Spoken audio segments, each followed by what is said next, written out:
perang sama pihak asing itu.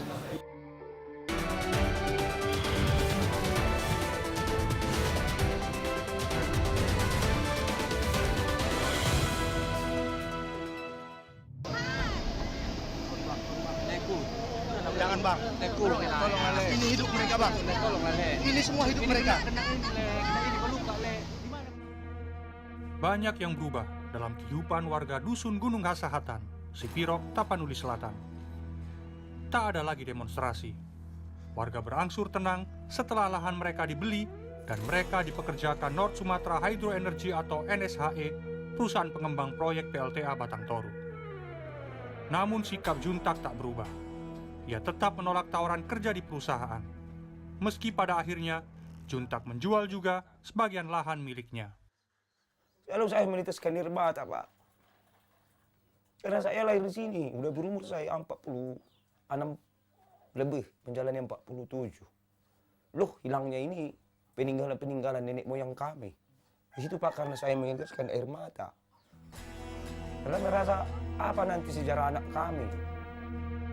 PLTA ini dibangun di area ekosistem Batang Toru. Salah satu hutan yang tersisa di Sumatera ini, luasnya hanya 120-an ribu hektar. Hutan ini merupakan rumah bagi spesies langka yang terancam punah. Di antaranya, harimau Sumatera, beruang madu, tapir, dan orang utan Tapanuli atau Pongo tapanuliensis. Habitat yang masih tersisa hanya 2,5% dari area hidup orang hutan Tapanuli pada 130 tahun lalu, atau menyusut dari 14.000 km persegi pada 1890 menjadi 1.000 km persegi saja pada 2016. Pembangunan PLTA dicetuskan pada 2012 dengan desain awal 200-an megawatt. Kala itu, produksi listrik di Sumatera Utara tak sebanding dengan kebutuhan. Pada 2013, elektrifikasi Sumatera Utara hanya 87,34%. PLN merilis, pada 2014, kebutuhan listrik mencapai 1.655 megawatt, sedangkan ketersediaan listrik 1.376 megawatt, atau defisit 279 megawatt. Pemadaman bergilir pun terjadi. Pemerintah sampai harus menyewa pembangkit listrik terapung dari Turki untuk menambal defisit. Pada 2013, On Rizal, dosen kehutanan Universitas Sumatera Utara, dilibatkan untuk melakukan analisis dampak lingkungan pembangunan PLTA terhadap keanekaragaman hayati Batang Toru. Saat itu, orang utan Tapanuli masih menjadi bagian dari spesies orang utan Sumatera. Kemudian kapasitas PLTA naik menjadi 510 megawatt dan menjadi bagian proyek nasional percepatan pembangunan listrik 35.000 megawatt. PLTA Batang Toru dibangun dengan membuka lahan seluas 121 hektar. Rinciannya, bangunan 55 hektar, area genangan atau bendungan 66 hektar. On Rizal meyakini kerusakan ekosistem Batang Toru semakin besar seiring kenaikan kapasitas ini. Proyek juga membelah hutan sepanjang 12 km untuk membuat jalan dengan lebar antara 6 sampai 10 meter. Jalan ini membuka kanopi hutan sehingga memutus jalur pergerakan orang utan dari blok timur ke barat. Lahan yang dibuka untuk proyek ini memang hanya 0,07% dari luas keseluruhan ekosistem Batang Toru. Namun, lokasi ini adalah titik kritisnya. Nah, kalau ini putus, nah tentu ini akan meningkatkan tingkat ancaman kepunahan itu. Meskipun hitungannya bukan 1-2 tahun, tapi ada dalam jangka panjang, ya. Kenapa misalnya pencucian genetik terjadi? Kenapa? Karena kawin sesama keluarga begitu ya, karena semakin dekat di situ. Pada 2017, populasi orang utan Tapanuli diperkirakan kurang dari 800 individu. Penelitian lain bahkan menyebut antara 495 sampai 577 individu saja, yang berarti orang utan Tapanuli merupakan spesies kera besar paling langka dan terancam punah. Setelah itu On Rizal tak lagi dipakai. Dia menduga dirinya dianggap tak sejalan dengan laju proyek ini. On Rizal kemudian menjadi salah satu orang yang menolak keras pembangunan PLTA Batang Toru. PLTA Batang Toru mulai dibangun NSHE pada 2016.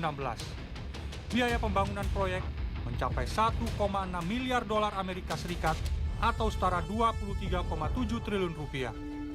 Dengan kapasitasnya 510 MW, proyek ini lantas masuk program percepatan listrik pemerintah. PLTA ditargetkan rampung pada 2022, namun target meleset. Problem utamanya adalah isu lingkungan dan ketiadaan uang untuk membiayai proyek. Sejumlah lembaga pembiayaan menolak membiayai proyek tersebut. Aktivis lingkungan kencang menyuarakan dampak buruk proyek ini. Bank of China, lembaga keuangan swasta Tiongkok, adalah salah satu lembaga pemberi piutang yang mundur. Dikutip dari laman resminya, Bank of China batal membiayai proyek ini karena isu lingkungan. Proyek pun goyah. Pada 2017, perusahaan listrik negara atau PLN mengutus cucu usahanya, Pembangkit Jawa Bali Investment atau PJBI, untuk menyuntikkan dana ke PT NSHE sebesar lebih dari 1 triliun rupiah. Badan Pemeriksa Keuangan menyimpulkan, PLN tidak menerapkan prinsip tata kelola yang baik dalam mengikutsertakan anak usahanya, Pembangkit Jawa Bali atau PJB, pada PLTA Batang Toru. PJB kemudian mengutus anak perusahaannya, PJB Investment atau PJBI. PJBI menolak permohonan wawancara CNN Indonesia. Sedangkan PLN hanya mau memberikan jawaban tertulis dan enggan melakukan wawancara tatap muka. Perusahaan setrum plat merah itu mengklaim keikutsertaan PJBI disetujui rapat umum pemegang saham pada 30 Desember 2016. Berdasarkan dokumen administrasi hukum umum atau AHU, hingga 2022, PJBI menguasai lebih dari 1.400.000 lembar saham atau senilai lebih dari 1,4 triliun rupiah. Dua pemegang saham mayoritas lainnya adalah Dharma Hydro Nusantara dengan 2,2 triliun rupiah dan Fair East Green Energy dengan 1,2 triliun rupiah.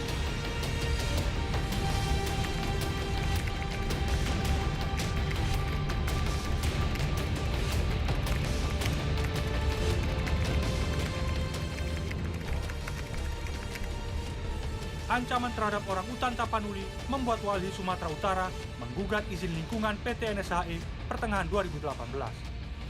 Diselimuti berbagai drama, eskalasi ancaman dan intimidasi meningkat pasca gugatan Walhi. Sampai kemudian, pada 6 Oktober 2019, Golfried Siregar, aktivis Walhi Sumatera Utara yang juga penggugat PLTA Batang Toru, ditemukan tewas.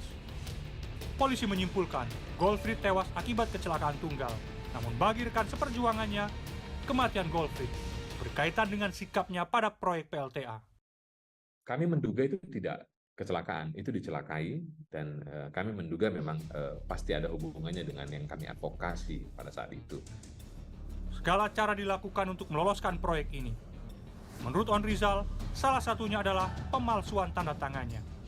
Tanda tangan On Rizal dipalsukan dalam Adendum AMDAL 2016. AMDAL ini menjadi bukti di persidangan, namun hakim mengabaikannya.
Sudah 4 kali selama November 2022, orang utan Tapanuli masuk ke kebun Mas Riani Aritonang. Ratusan buah durian milik warga desa Bulu Mario, Sipirok, Tapanuli Selatan itu habis dimakan. Kapan Ibu terakhir lihat orang Terakhir lihat udah ada sebulan lah Pak. Nah, di mana Ibu? Coba diceritakan Ibu. itu di ujung sana. Lari dia ke aren itu. Udah itu pergi dia ke sana. Berapa Bu buahnya yang diambil sama dia? Kalau buahnya yang diambil utuhlah semua, Pak. Bisa diperkirakan adalah ini 3,5, 350. Ada yang membuatnya gusar. Kini ia lebih sering melihat orang utan yang selama ini jarang terlihat. Apalagi orang utan Tapanuli semakin berani dan tak takut lagi ketika diusir. Warga desa ini mengatakan, kondisi ini terjadi sejak adanya aktivitas proyek PLTA dan kuari atau penambangan terbuka untuk suplai material PLTA Batang Toru. Ada perubahan pada perilaku orang utan Tapanuli. Kini apa saja mereka makan, termasuk sadapan pohon aren. Sebelum ada tambang ini, ataupun PLTA itu, dulu nggak terlalu sering kelihatan.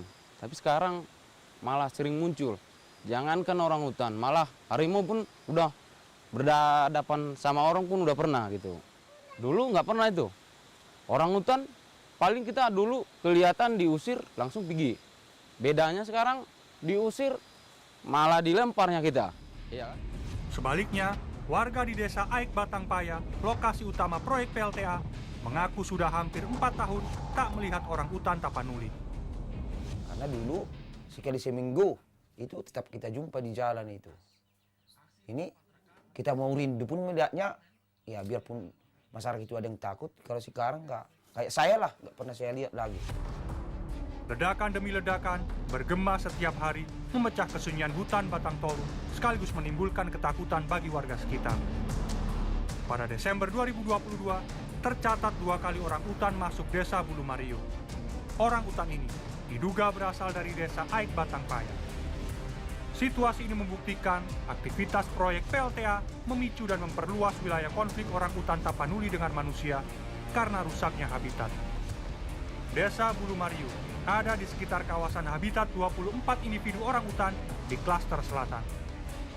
Saat berkunjung ke desa Aik Batangpaya pada awal Desember 2022, saya mendengar 2 kali dentuman bom dalam kurun waktu 1 jam saja. Bom digunakan untuk menghancurkan batuan gunung di lokasi terowongan PLTA dan kuari. Kalau batu tadi yang kutunjukkan sebesar pas jatuh di pondok kita ataupun pas kita duduk di situ, ya juga bahaya kan Pak.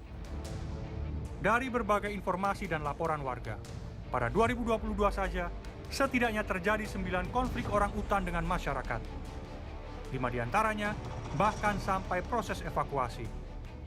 Wargalah yang menanggung semua risiko rusaknya ekosistem orang utan karena aktivitas proyek PLTA. Tidak ada ganti rugi dari pemerintah untuk warga. Saat ini, cukup sulit bagi saya mewawancarai aktivis dan peneliti konservasi, terutama yang berbicara soal orang utan Tapanuli. Mereka takut berkomentar karena tidak ingin membuat masalah dengan pemerintah Indonesia. Ada ancaman-ancaman yang mereka dapatkan baik secara pribadi dideportasi pada saat itu, dan ada juga ancaman tidak bisa lagi beraktivitas di Indonesia dan akan melakukan audit dan segala macamnya, yang akhirnya membuat mereka itu akhirnya menyerah dan memilih untuk tidak lagi satu barisan dengan kita untuk melakukan advokasi terhadap pembangunan itu. Dari sisi kebencanaan, berbagai hasil kajian menunjukkan PLTA ini dibangun di wilayah sesar aktif Sumatera, khususnya segmen Toru. Data Badan Meteorologi, Klimatologi, dan Geofisika menyebut, sesar Toru memiliki tingkat seismisitas aktif. Sejarah mencatat, gempa besar pernah terjadi pada 1916 dengan kekuatan 6,8 magnitudo. Bertolak belakang dengan catatan sejarah ini, dalam video milik pengelola PLTA Batang Toru disebut, gempa di lokasi dam atau bendungan tidak lebih dari 2 magnitudo dan tidak terasa oleh manusia. Mereka berani memastikan dam PLTA yang dibangun tidak boleh rusak akibat bencana alam, termasuk gempa. Tapanuli Selatan, Sumatera Utara ditemukan tewas. Namun seiring klaim tersebut, sederet kasus kecelakaan yang menelan korban jiwa terjadi di lokasi proyek. Salah satu sebabnya adalah labilnya tanah yang memicu longsor. Longsor pada Mei 2021 bahkan memakan 13 korban jiwa. Aktivitas kegempaan membuat tanah di kawasan ini menjadi labil. Risiko bertambah dengan aktivitas proyek, terutama peledakan oleh perusahaan pengembang PLTA. Agustus 2022, seorang pekerja asal Tiongkok dan 2 pekerja lokal tewas tertimbun longsor. Kemudian pada November, kecelakaan kerja kembali terjadi dan menewaskan seorang pekerja asal Tiongkok. PLTA ini memiliki bendungan atau dam dengan tinggi 72 meter dan luas 66 hektar. Bendungan mampu menampung air sebanyak 3,89 juta meter kubik. Air sungai Batang Toru dibendung selama 18 jam dan dialirkan ke terowongan untuk menggerakkan turbin selama 6 jam. Jadi masyarakat juga harus diketahui bahwa di situ dilewati sesar dan bagaimana cara evakuasi dan lain sebagainya. Dan itu harus dilatih terus-menerus. Jadi mereka misalnya terjadi accident apa gitu, ada gempa dan lain sebagainya, mereka sudah tahu apa yang harus dilakukan. Dibangun di kawasan sesar aktif, bendungan PLTA Batang Toru termasuk bangunan dengan kelas risiko 4 atau ekstrim. Lalu, apa yang terjadi jika bendungan ini jebol dan menciptakan air bah yang menyapu semua yang dilintasinya? Baik perusahaan maupun pemerintah tidak memiliki mitigasi risiko di situasi itu. AMDAL ini hanya mengkaji dampak proyek terhadap lingkungan. Tetapi dampak dari lingkungan terhadap proyek dia tidak kaji. Padahal itulah yang paling berbahaya. Kalau benak dan warga masyarakat kami, efeknya pun memang belum tahu kami, ataupun manfaatnya belum tahu, tapi ada kekhawatiran penggunaan sungai itu apakah jadi nanti permukaannya naik ataupun kemana, kita juga belum tahu, karena kan ada sosialisasinya untuk kami. Kami sebagai masyarakat berpikir PLTA itu menahan air, tentu sungai ini agak kecil. Nah, ketika PLTA nanti setelah beroperasi mengeluarkan debit air, ya mungkin sungai ini mungkin agak membesar, meninggi. Ya kalau bantaran sungai yang jebol itu nggak ditutup, ya masuk juga lah kemari.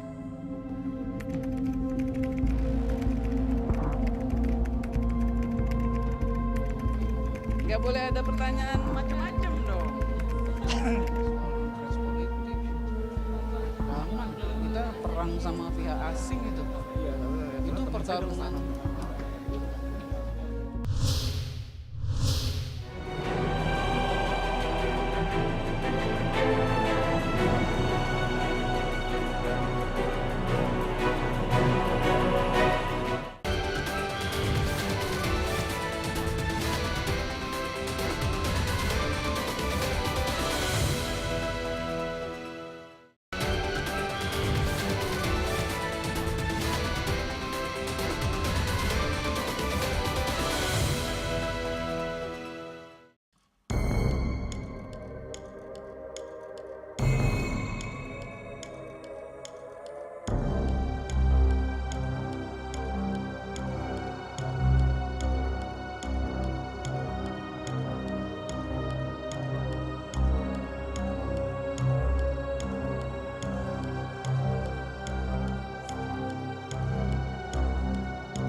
PLTA Batang Toru dinilai sejumlah kalangan sudah kehilangan makna ramah lingkungannya. Pasalnya, keberadaan proyek ini malah meningkatkan tekanan terhadap ekosistem Batang Toru yang kaya keanekaragaman hayati. Sejak 2017, Sumatera Utara sudah surplus listrik. Sementara PLTA tersebut didesain untuk menambal kekurangan listrik yang terjadi sebelumnya, yakni 2012 sampai 2014. Pada 2020, Direktorat Jenderal Ketenagalistrikan, Kementerian Energi dan Sumber Daya Mineral mencatat tingkat elektrifikasi di provinsi ini mencapai 99,99%. PLN merilis pada tahun yang sama, Provinsi Sumatera Utara memiliki total kapasitas daya mampu sebesar 3.056 MW dengan beban puncak 1.831 MW. Bahkan sebagian daya sebesar 143 MW dikirim ke Aceh. Sedangkan daya cadangan mencapai 1.346 MW. PLTA Batang Toru membuat surplus listrik semakin besar. Menurut catatan The Institute for Energy Economic and Financial Analysis atau IEEFA sampai 2023, listrik terbuang mencapai 7,4 gigawatt. Dalam kontrak perjanjian pembelian listrik produksi PLTA Batang Toru, PLN kena tarif 12,8 sen dolar Amerika per kWh-nya. Angka ini lebih tinggi dari batas harga yang ditentukan dalam Peraturan Presiden Nomor 112 Tahun 2022 tentang Percepatan Pengembangan Energi Terbarukan atau EBT untuk penyedia tenaga listrik. Dalam Perpres diatur, PLTA berkapasitas di atas 100 MW dipatok harga tertinggi 6,74 sen per kWh kali F untuk tahun pertama sampai 10 tahun. Sementara tahun ke-11 sampai 30 tahun, tarifnya lebih murah, yakni sekitar 4,21 sen per kWh-nya. Harga listrik PLTA Batang Toru bahkan jauh lebih tinggi dari yang ditetapkan dalam Surat Keputusan Menteri ESDM. Tarif tertinggi di Sumatera dipatok 8,98 sen per kWh-nya. Ada 3 jenis pembangkit listrik. Pertama, baseload atau pemasok listrik utama. Kemudian follower yang membantu pembangkit baseload. PLTA Batang Toru adalah pembangkit peaker yang fungsinya memasok listrik pada saat beban puncak atau tertinggi. Sekali lagi, melalui jawaban tertulisnya, PLN mengklaim pihaknya sudah mengacu pada persetujuan dari Kementerian ESDM. Sedangkan PT PJBI kembali menolak permohonan wawancara. BPK menemukan PLTA peaker seperti PLTA Batang Toru malah menimbulkan ketidakhematan, sehingga ada potensi kelebihan bayar dan membuat PLN merugi. BPK merujuk pada 2 PLTA peaker, yakni Merangin dan Poso. Menurut hitungan BPK, ketidakhematan PLTA Poso mencapai lebih dari 6,5 triliun rupiah selama masa kontrak. Potensi ketidakhematan PLTA Merangin bahkan lebih besar, mencapai lebih dari 15,5 triliun rupiah selama masa kontrak. Kerugian negara di depan mata. Pemerintah semestinya juga memberikan perhatian serius terhadap temuan BPK ini, karena ini menunjukkan permasalahan-permasalahan lainnya dalam tata kelola PLN. Dan berkali-kali dalam audit ini juga disebutkan ada potensi kerugian bagi PLN. Menurut Egy, ada yang janggal pada penunjukan langsung perusahaan dalam proyek ini. Egy berpendapat, penting mengungkap siapa pihak yang paling diuntungkan atau ultimate beneficial owner dalam proyek ini. Dari dokumen BPK diketahui, dalam prakualifikasi, penawaran diajukan oleh perusahaan konsorsium yang beranggotakan 2 perusahaan pada 31 Juli 2015. Kedua perusahaan itu adalah Far East Green Energy atau VG dengan komposisi kepemilikan 90% dan PT Dharma Hydro Nusantara atau DHN dengan 10%. Kedua perusahaan itu merupakan pemegang saham PT North Sumatra Hydro Energy atau NSHE. Namun cukup sulit bagi saya menemukan rekam jejak perusahaan ini dalam dunia hydropower. Padahal, perusahaan yang berdiri sejak 2008 itu ditunjuk langsung oleh PLN untuk menggarap PLTA Batang Toru. Pengajuan penawaran mereka dilakukan pada akhir Juli 2015 dan disetujui PLN pada 10 Agustus 2015. Ketika saya menelusuri dokumen administrasi hukum atau AHU, muncul nama Anton Sugiono, seorang warga negara Indonesia sebagai komisaris NSHE. Namun AHU tertanggal 21 Oktober 2021 tidak ada lagi nama Anton.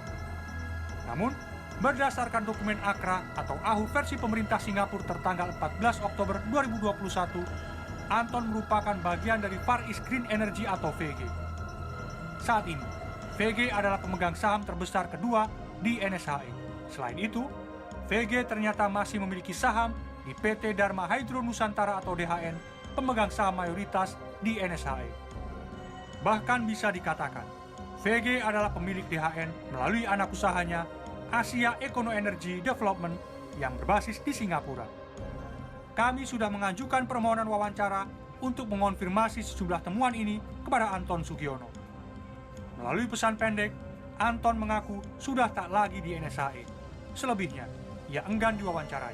Begitu juga dengan NSHE yang menolak untuk diwawancarai. Kami sudah mendatangi kantor NSHE di lokasi proyek dan melayangkan surat permohonan wawancara. Namun perusahaan tersebut tidak merespon. Setelah Bank of China pergi, BUMN milik pemerintah Tiongkok, SDIC Power Holding, masuk. VG kemudian dijual ke BUMN milik pemerintah Tiongkok itu. Di situ masih ada nama Anton. Meski berbendera Indonesia, NSHE dan PLTA Batang Toru nyaris dikuasai entitas usaha asal Tiongkok baik dari sisi perusahaan maupun pendanaan.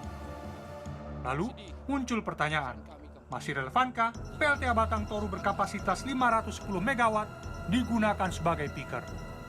Klaim perusahaan bahwa peaker PLTA ini belum bisa digantikan bertentangan dengan teori dan fakta di lapangan. Pasalnya, saat ini seluruh jaringan listrik di Sumatera sudah terkoneksi dari selatan sampai utara. Sudah terkoneksi antara atas dan bawah ini. Karena kalau atas dan bawah ini sudah terkoneksi, maka akan semakin tidak diperlukan peaker itu.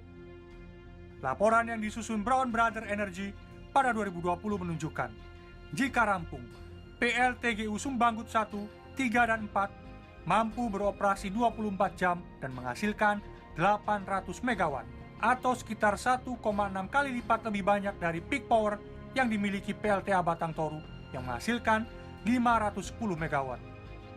Itu pun belum ditambah pasokan dari pembangkit listrik berbasis geotermal, Sarula dan Sorik Merapi. Artinya, PLTA Batang Toru adalah proyek opsional dan bukan proyek yang sepenuhnya diperlukan. Pemerintah sebenarnya memiliki pilihan membangun PLTA dengan ukuran lebih kecil dan tersebar di sejumlah titik. Cara ini diyakini lebih efektif, bebas utang, dan tidak merusak habitat orang utan Tapanuli, dan tentu saja ekosistem Batang Toru.